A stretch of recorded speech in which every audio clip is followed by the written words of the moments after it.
Hi, everyone. My name is Ronald Rael, and I am really honored to be here. I want to simply get things going here with my shared screen. I'm a professor of architecture, so I'm an educator. I have a design studio that called Rael San Fratello with my partner, Virginia San Fratello. I work with 3D printing and additive manufacturing, so I'm an entrepreneur as well, and I'm also an author.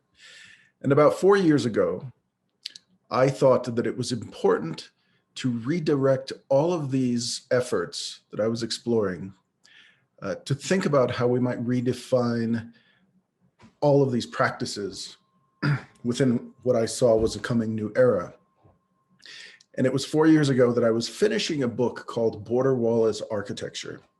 I called it a manifesto for the US-Mexico boundary that told the biography of 800 miles of wall that were being constructed along the US-Mexico border.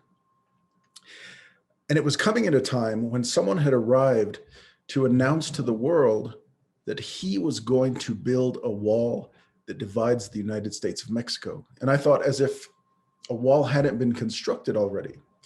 So I took all of these efforts, design, art, entrepreneurialism, and focused it towards thinking about where I was from a very special place where I'm speaking to you right now, that spans the border between Colorado and New Mexico, and is bordered by 14 and 13,000 foot mountains in a place called the San Luis Valley, which was up until 1846 the northernmost border between the United States and Mexico.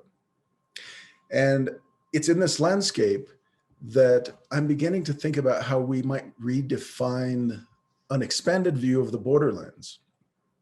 In this landscape, there are houses, and in fact, the one I'm living in right now are houses made of mud, houses that recall the histories and traditions that existed when this part of the United States was Mexico. And I'm actively restoring about 9 of these buildings right now, trying to preserve these traditions. This is my own house, which I use as a laboratory for teaching traditional building methods. People come in for workshops. I teach my son how to build mud bricks on the side of the road so that we can also learn traditional foodways, construction technologies, and indigenous and traditional foodways using technologies like this horno. It's basically an oven to cook in traditional ways. And within this practice, it's become a practice that has folded in an aspect of activism.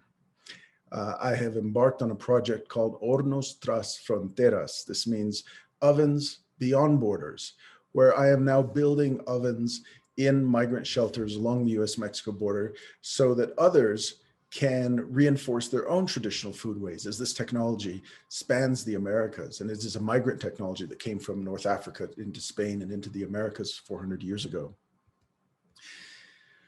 But this dedication to place is also a dedication to the land itself and the earth itself. And how do we construct ideas from this landscape that is complex? So I thought it would be interesting to go to the borderlands, to go to Juarez and El Paso, and think about how we might make something out of the land itself. And so I worked with the geology department at the University of Texas, El Paso, along with the ceramics department there, and 25 potters from El Paso and Juarez to dig clays and find local resources for clays. And we discovered this amazing spectrum of complexions of clays, from whites to browns to even greens in some cases. And I asked them if they would each make a pot using these clays. But I didn't want them to make just a pot with their hands, because I was also working on a technology where they could use a 3D printer to make these pots. And so we developed this application where anyone could move around the sliders and a 3D printer would produce the shape and the object. And this is something that I've since commercialized, and ceramic studios and universities are using it all over the world. And I thought that the potters would produce 1 or 2 pots, but in fact, they ended up producing 250 of these amazing pots with clays from the borderlands. And these are some examples of those beautiful ceramic vessels that they produced in the various hues that defined the borderlands.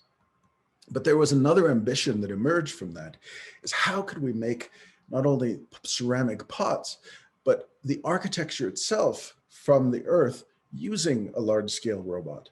And I began to envision the possibility of thinking, what if these pots could become buildings themselves, made in a new way in this hybrid borderland landscape where people of different cultures and languages and religions and beliefs and food come together to make new kinds of hybrid scenarios. And so this hybrid scenario was bringing together a new kind of technology with an old building technology.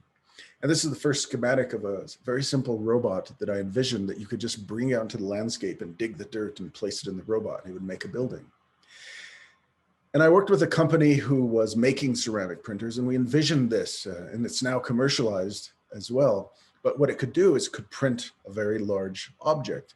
And we expanded the size of this really inexpensive robot to think about how we could produce buildings made of earth in the borderlands in the 21st century in new ways. And I'll let you watch this for a bit because we were exploring not only functional pottery, but the beginnings of buildings. We weren't printing buildings yet, but prototypes for buildings that we were defining around several themes. One of those themes was lightness or light, that traditionally earthen buildings are quite heavy and massive, but in fact, because we could corrugate the earth like a piece of pottery, we could make a very thin wall of earth that was very strong. But also lightness, thinking about the fact that we were doing this in a very remote environment and that we could illuminate these structures at night using light itself. We also explored the idea of the beacon. And the beacon is an experiment to think how we could explore, certainly it's a tower, but how do you get to the top? How would you 3D print with a robot stairs or circulations, an important part of a building? We also, because we were making functional pottery, used one of the structures that we produced to make a kiln that could fire pottery using the earth from the region in the traditions that have existed to make pottery for thousands of years. And we also envisioned a hearth. And the hearth is a programmed space. This is architecture speak for a place that has a definite use, like a living room with furniture and a fireplace where people could gather in a much more spatial idea of what could happen in these spaces. And so this is a walkthrough of the studio. We took our studio into this landscape. Before we were confined to the studios to where we were producing the work in the city. And now we've moved it to the borderlands. And these are some examples of just some of our prototypes, our study models that are scattered in the landscape, that are made of the earth from the landscape, and that someday will return to the earth again. This experiment that you see here, you're seeing the beacon, but you're seeing another experiment that imagines the possibility where we could taper in and maybe make a dome, or maybe make a door that's slanted in. So there's various kinds of experiments that we're working with. But once we were able to feel confident in the way the machine worked, in our ability to use the material in ways that was structural. Sorry, yes, something happened here.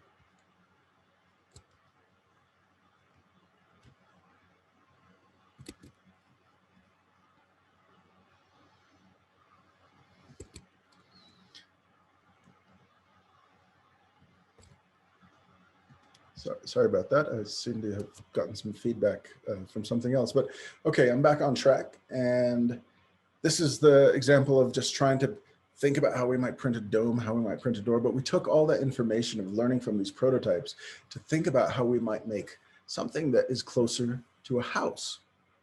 And this is a project that we call Casa Vida, because in this time of relocation, we sort of immigrated back to the borderlands for where I'm from and make a house in the time of COVID. Casa Vida doesn't mean COVID house. It actually means, Covida means cohabitation. It's a house that in one room has a place for sleeping, in another room has a place for bathing. There's beautiful views into the landscape.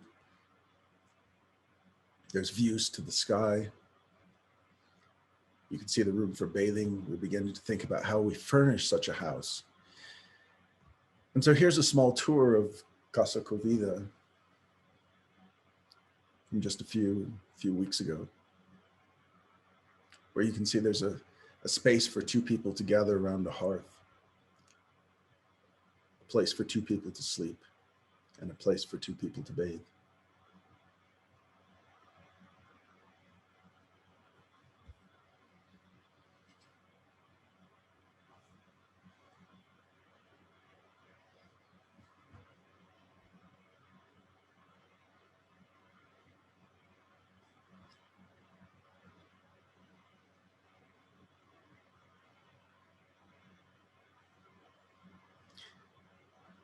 The textiles are all made locally.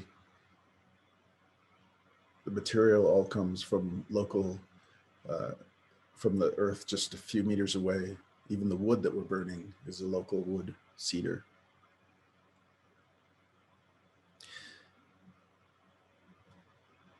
While we were making these prototypes, we were constantly being bombarded with news of child separation at the border. And we were in a very remote environment, and we couldn't participate in the protests that were taking place because they were taking place in cities far away from us. But we wanted to make a protest sign that our friends in the protest could download and use during those protests. And you might be familiar with this particular sign, which is pretty common in the borderlands, or well known, I should say.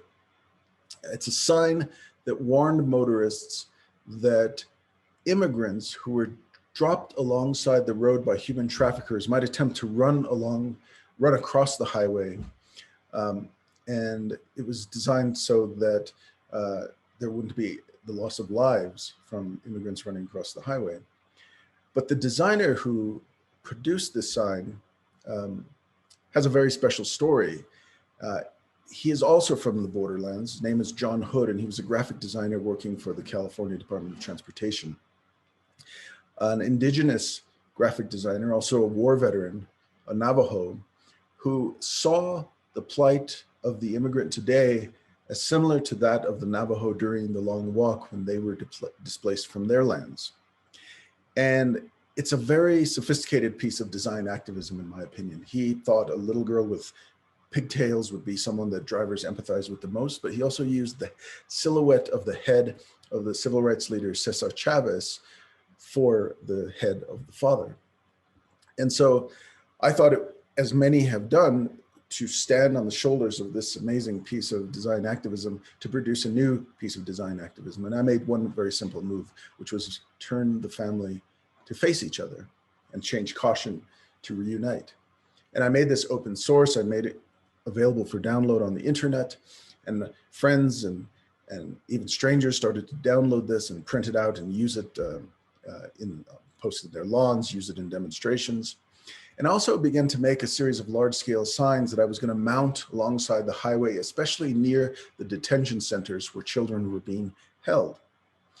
But instead, I got to bring it to the highway in a way that I would not have imagined previously. I was asked by the curators of the Four Freedoms Foundation, which hosts one of the largest public art campaigns in the world. And we produced this enormous billboard so that hundreds of thousands of motorists could see this message of reunification of families with their children. And the sign continues to be placed in other places. If you're on 110th Street in Amsterdam, New York City right now, you can see this on the walls of the Cathedral of St. John the Divine. And people continue to download this graphic image, and they have used it and mounted it to street signs throughout Los Angeles. And a curious thing began to happen for me, which is to think about how we could smuggle activism into the context in which activism didn't exist previously, into the context like art galleries and museums, where art is displayed, but it's not necessarily traditionally a forum for political and social issues. And so when the facade of the Johnson Museum of Art in New York became a symbol for a particular message using Reunite, it became very controversial. So this idea of smuggling design into these contexts and smuggling activism into these contexts became something that began to propel the work even further. In that book that I mentioned, Border Walls Architecture, which is an illustrated biography of the wall, one of the stories that I illustrated was to think about how these almost 800 miles of wall that were constructed at a cost of $4 million per mile could be thought of as a metaphorical fulcrum between US-Mexico relations. How we could think about the equalities and inequalities between the United States and Mexico and the people who live in them, how we could think about labor and trade balances. And so we produced these series of drawings called Teeter-Totter Wall that imagine that scenario. Here's one of the models that I call recuerdo, a souvenir. Recuerdo in Spanish has two different meanings. You can think about it as souvenir, but you can also think about it as a memory, because I was interested in thinking about how it was important to remember the time that we constructed 700 miles of border wall along the US-Mexico border, and what a crazy idea that was. And how we can begin to challenge and think about how we might use design and art to dismantle this wall.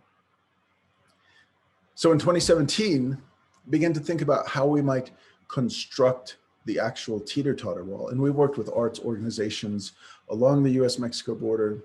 And we also asked permission of US Border Patrol, but US Border Patrol always said no, that we cannot do this on the border wall. But I wanted to see the Teeter-Totter Wall as an actual object that existed in the world. I thought it was important to complete the project in some way, even if it were just realizing the teeter-totter, and to think about how would we take it to the wall? How would we insert it into the wall? How would we install the seats and the handles on both sides? And what would that be like? And how would we mount it to the wall? So with friends from Juarez called Colectivo Chopeque, this is a group of artists and architects and poets and philosophers who do activist work in Juarez, Mexico. They connected us to a metal fabrication shop who liked the idea of helping us work on this project, and they helped us build this. This is really the first ride of what we call the Teeter-Totter Wall. And we designed it to be inserted into that particular wall. Now, this is the wall in Juarez, dividing the United States and Mexico. And these monuments that you see, that's how the border used to be demarcated. And half of that monument exists in Mexico, and the other half exists in the United States. And so you can see there's about a meter of land that's actually in the United States on the southern part of the wall. There's actually about 44,000 acres on the other side of that border wall. But if you zoom in closely, you can see what became a metaphorical fulcrum is actually now this literal fulcrum, anticipating the arrival of the teeter-totter. And with continued conversations about more construction of a wall that divides and more separation of children from their families along the border, there was a moment when we said, we don't need permission to do this. We need to act. And we need to have an event that brings children and families and communities together on the border. And we had the tool to do it, which was sitting in a metal fabrication shop in Juarez, Mexico. And so we just decided, let's finish it up. Let's paint it. We chose a color that is very meaningful in Juarez, this color pink. And whenever you see a pink cross in Juarez, you're reminded of the women who died and who were murdered during the femicides during the time of violence in Juarez.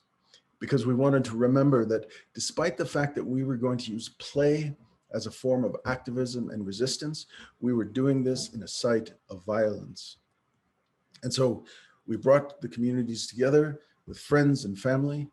And one day we woke up and simply went out to install the teeter-totters on the wall. And this is what that day looked like.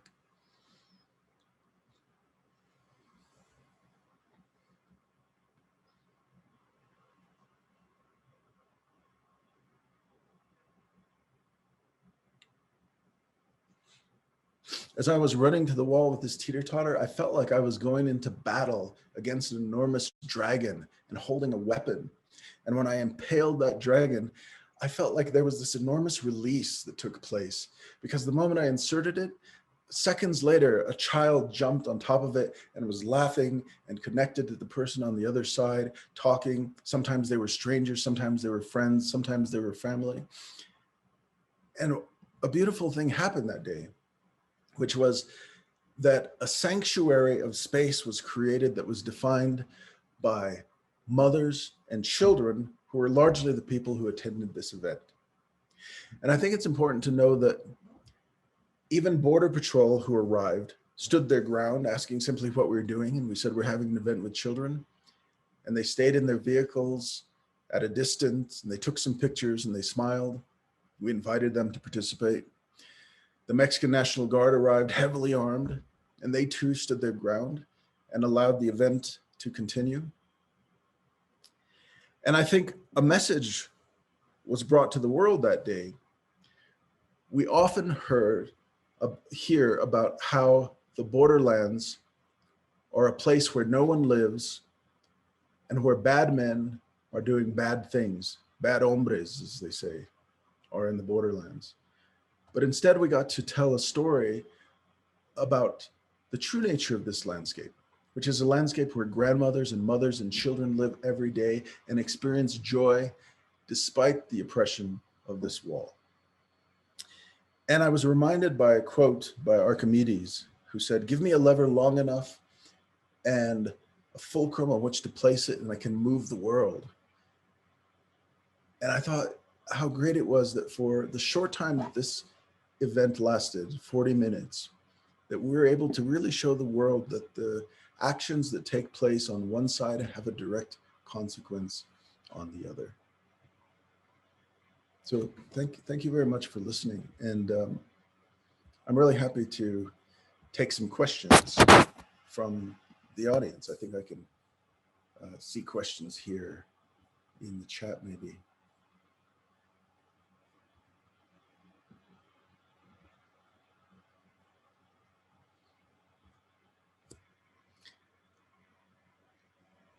I see someone commented, "Smile and laughter, weapons of mass," and maybe they didn't finish the comment, but they're not weapons of mass destruction necessarily. But I have a friend named Glenn Wayand, who's also an artist, who is thinking about how he can use music to dismantle the wall, and he uses percussion instruments like drumsticks or even found sticks in the landscape, and he calls them weapons of mass percussion. And he beats on the wall and he composes this amazing music.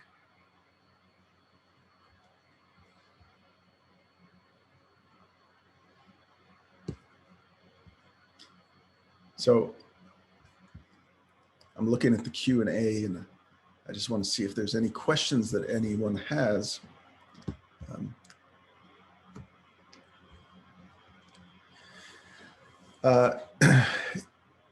Jessica has a question. Were there any unexpected or surprising reactions or responses to the Seesaw installation? And I think the first most surprising reaction or response to the Seesaw installation was that it went viral. And it's not something that we anticipated. It was actually a small event. There was not press invited. There were a small number of families and people from the community, because these communities on Apra, where on the Mexican side, it's built up right against this wall. And so there are plenty of children running around. But I made a quick post to my Instagram account, and we drove off back to Colorado. And when you're driving through the desert, there are spots where there's no cell phone signal. And so at the time we got back to cell phone signal, I saw that my phone was going crazy. There was a bunch of messages, a bunch of email messages, and my Instagram was going nuts. I didn't know what or why. But over the course of that week, but especially that day, we saw how a message can move around the world and simply follow the sun as news went to Europe and the Middle East and Asia, India, China, Japan, and circled back. And I think, you know, what was first a metaphorical idea, and what later became a very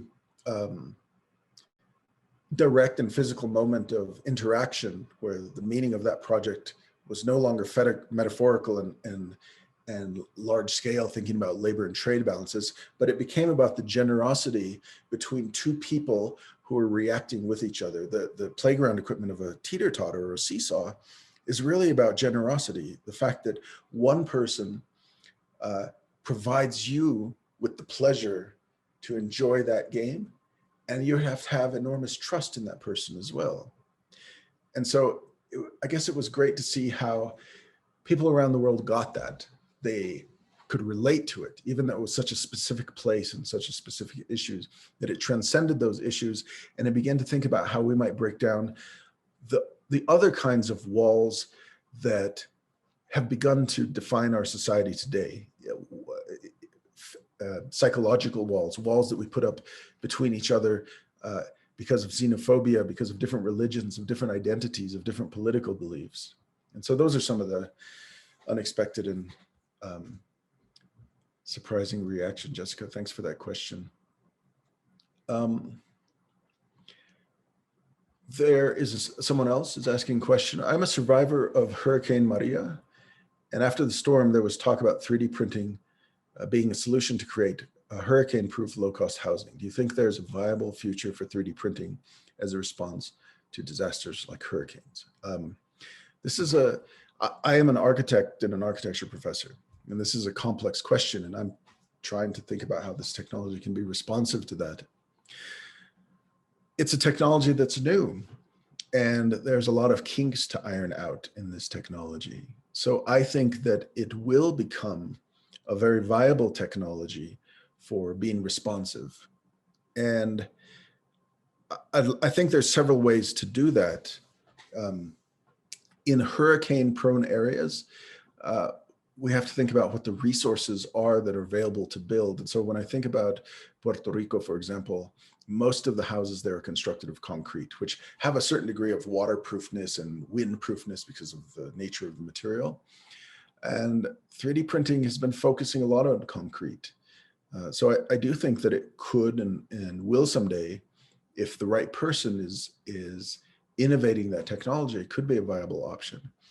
My particular technology is ways of thinking about bringing back older traditions, earth building traditions, which I think could be viable solutions to other kind of disasters. So I think it's something to keep an eye on, because it is becoming, and I think will become more and more, a new way of construction. So thanks for that question. So Make Magazine, Hi Make Magazine, asked, how long were the teeter-totters able to remain? We kept them there for 40 minutes. And there has, a lot of people say, well, why only 40 minutes? Why don't you just leave them there? Well, it's illegal to mount something permanently to the wall. And Border Patrol, if they find something like that, they will remove it and destroy it. And so that's the reason we took it down. But the event went on until the children were simply tired of playing on the teeter-totters. It was a very simple reason. And finally, like in any playground, the kids were they're done with the teeter-totters. And so we said, all right, the event's over. Thanks, everyone. And everyone gave each other a hug across the border. And then we actually experienced that moment of separation where in our own teams and our own friends, we're across the border and we really wanted to celebrate together, but we couldn't because of the wall itself and the politics of the wall. So myself, wanting to talk about this moment with my partner who was on the US side, I had to travel for 2 hours and wait in line and go through the border crossing station before we could see each other again and really share that and relive that moment. Do those teeter-totters live somewhere now? They do, and they currently are in the National Building Museum in Washington, DC. And there was an exhibition that was supposed to take place where they were going to rebuild and construct a piece of the wall, and that the general public could also participate in riding those teeter-totters. But that, because of the pandemic, the museum was closed down, and so that exhibition wasn't able to happen. That event is scheduled to go back online soon. And I think the teeter-totters are going to travel from there to the Cooper Hewitt Smithsonian in New York City, and people have the opportunity to ride them as well. But we're also recreating this in a museum called the Museum of Art and Technology in Lisbon, Portugal currently. And we're making, we're building a wall there with the teeter-totters so people can see and experience that as well. And it's interesting to me to think of, you know, I think of myself as someone who's been campaigning to bring down walls, but now I'm building a wall in a major museum in Europe. But what I think about, the way I think about this, and the reason I'm excited about it, is because in the same way there's a kind of amnesia or ignorance that a wall exists in the United States that divides us from Mexico, I thought it was important to take this presence of this enormous structure on the road in some ways so that people can see its horrific power. And so for others to be able to recognize, like, there's 32-foot tall walls of steel spaced every 4 inches for 800 miles, and the amount of resources and energy that takes, I'm hoping that it's a teaching tool in some way, a way to tell people that here's what exists, and this is why I think it's ridiculous. So that's where they are. Andrew asks, your work occupies physical space. How do you think about the potential and role of digital art? Well, I like to think about a lot of the work that we do is digital art. It manifests itself physically through additive manufacturing, but there are the digital drawings that are produced, and there's the printer itself and the robotics that are involved in the software. I think a part of that is digital art. I think that there are certainly, I'm working on a project that is an AR/VR project, augmented reality project, and I'm only starting that project now, but I think that there's some really interesting ways where we can take, instead of taking the material and the physicality of the wall and the road, that there could be opportunities for people to experience that virtually and digitally, because I think it's important to tell a different story of the borderlands, that it's not always a site of violence and despair, and it's a no man's land, but it's a place where it's one of the fastest growing places in the United States and in Mexico, where communities are being divided. So Sarah asks, how do you take an idea to fruition? Gathering materials, collaborating. Also, you spoke about using traditional building techniques with mud bricks and converging with 3D printing. You mentioned doing workshops, etc. Would you have any open to the public or for a small group of students to come learn about, help construct a project? Thank you, Sarah, for that question. I do that. And one thing I do is I teach architecture at Berkeley. And so my students there have opportunities, but I'm here in Southern Colorado, on the border of Colorado and New Mexico, I'm actively preserving several adobe buildings. One of them built in 1854, which was the Tabawachi Ute Indian Agency and the home of the first lieutenant governor of the of the Colorado Territory and later of Colorado. And I will be hosting a workshop this spring, probably in May. And if you follow me on Instagram, I'm just going to write my Instagram handle in the chat. I will probably announce it there, and everyone can come there and participate in making mud and mixing mud, understanding how to put and plaster mud traditionally. Maybe we'll build an horno. And tomorrow, in fact, and I'm going to put this in the chat as well, pedacitodelatierra.org. The shelter in Nogales, where I built an horno with the community there, they are opening their doors to the world in an hour-and-a-half long event that involves the world premiere of a documentary film about the construction of this horno and of the stories of the immigrants who live in the shelter. But also world-renowned food educator Charles Michel will be hosting a cooking demonstrations. There'll be musicians. And so this is a really beautiful kind of Zoom pandemic event where we're bringing in musicians, chefs, food educators, designers, to show how that we have transformed a shelter along the US-Mexico border as a model for more shelters, but also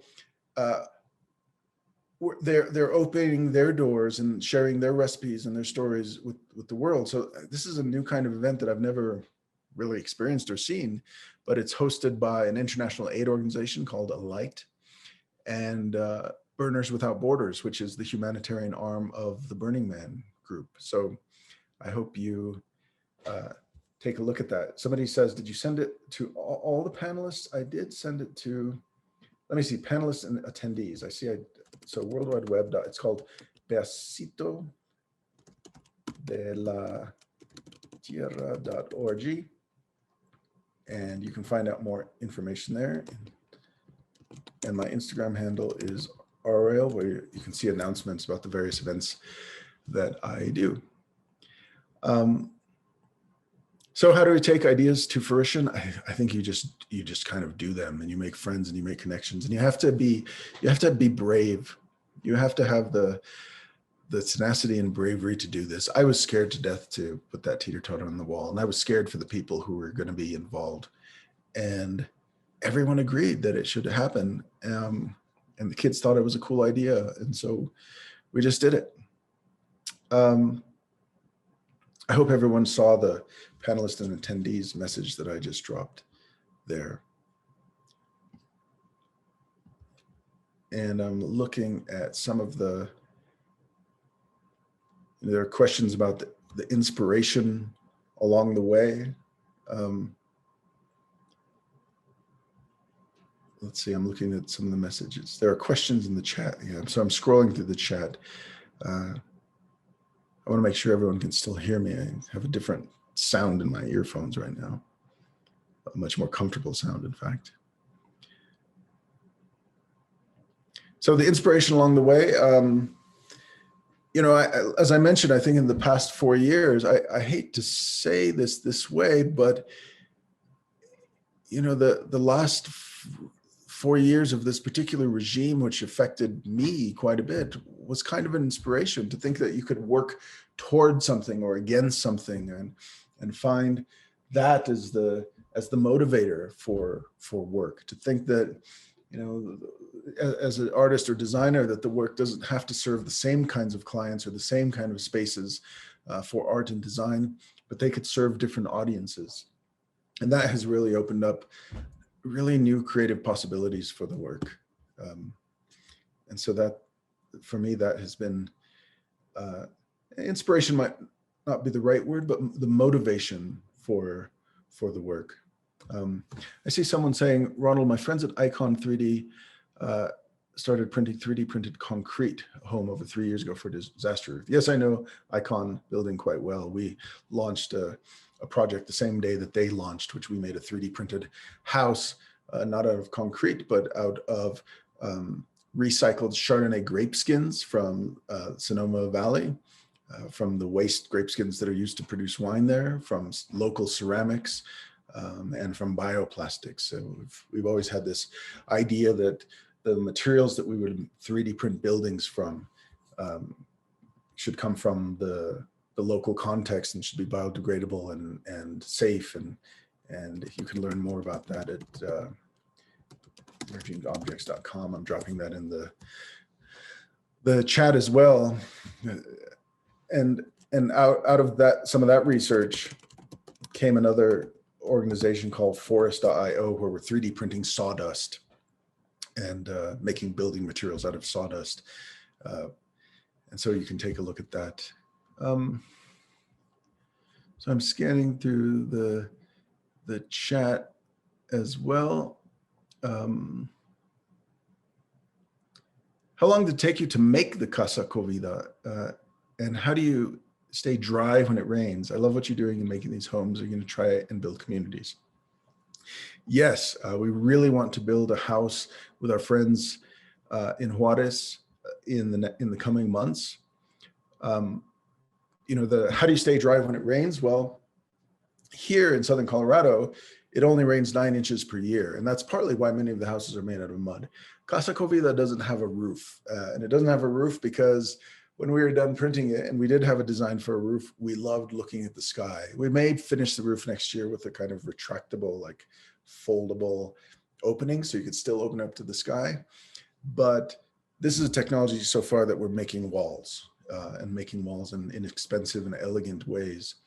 And so when it rains here in the desert, it rains so little that the earth can actually absorb a certain amount of water, even in a heavy rainstorm, and then it simply dries and it's fine. Of course, with a good hat, a roof, those walls are going to last for hundreds of years, just like the house. You know, there are buildings that I could just drive down to in an hour that are 1,000 years old, made out of mud. And that's the beauty of the material, because the oldest existing or extant buildings on the planet are made out of mud. And they're not only in rural environments, but there are major cities that are made out of mud. Will Border Patrol prevent you from doing this again? If so, what laws prevent it or similar actions? So, of course, this art installation was really controversial. And after we did it, there was certainly a lot of denouncement of the project as well from people who believed it shouldn't have happened. And there was an interview that I was invited to attend, but there were so many interviews that I didn't go to it. But I listened to it. And when I listened to it, I thought that it sounded a little bit like a fake news interview. And it was with someone who said they were a former Border Patrol agent and head of the Border Patrol Union. And the questions were very leading, and I listened to it. And one of the questions to the former Border Patrol agent was, so is this illegal? Is what they did illegal? And the whole tone changed for a moment. And he said, actually, no, this is not illegal at all. This is like sitting on a park bench around a courthouse, because the border wall is a public space. It's a public, it's a federal project and belongs to the public. And so I thought, wow, the border wall is public space. This means that we could decide how we occupy it, and we could decide what happens there and what happens to it. So it was kind of really eye-opening. I'm certain that they will never give anyone permission to do projects like that at the border, but I'm also interested in this moment that we live in right now, where further construction of border wall has halted, which is great for the people who are affected by it, but also the animals and the landscape and the ecology that's being destroyed for it. There has been irreparable damage to the landscape. If you ever go to some of the most beautiful, pristine landscapes in the desert, now mountains have been blown up. Now there's these enormous scars in the landscape. And so I think part of design in the future is to think about how to contend with these scars, how to stitch the landscape back together, how to repair the landscape. But how long did it take to make the Casa Covida? I missed that part of the question. Each one of those objects takes about 5 days to print. And the Casa Covida, which had 3 objects, 3 rooms together, that took a little bit less in total print time, about a week and a couple days, because that was kind of an innovation where we print and let dry, and we print and let dry, and that's how we build up. We have to let the mud dry a little bit. But in that case, we printed and then we moved. We printed and moved, and by the time we came back to the first one, it was dry enough. So it was kind of nonstop, and because the robot's so portable, we were able to keep printing. I'm looking at some other questions, but I also want to be sure that I'm okay with time. It seems like we have some more, a little bit more time here. I think we go till 3:30. I appreciate the comments of the billboards and the power and the convergence of graphic design, art, design activism. I'm going to keep scrolling down. As where it says, this will be Ronald's final question. So thank you all. I appreciate it. And it's been an honor to spend some time with you. So thank you.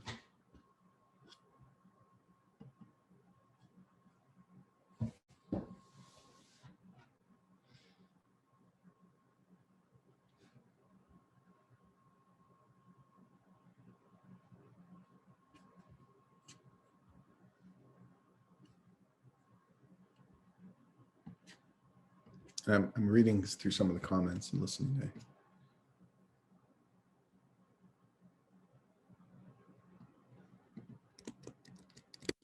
Copy and paste these and read them later.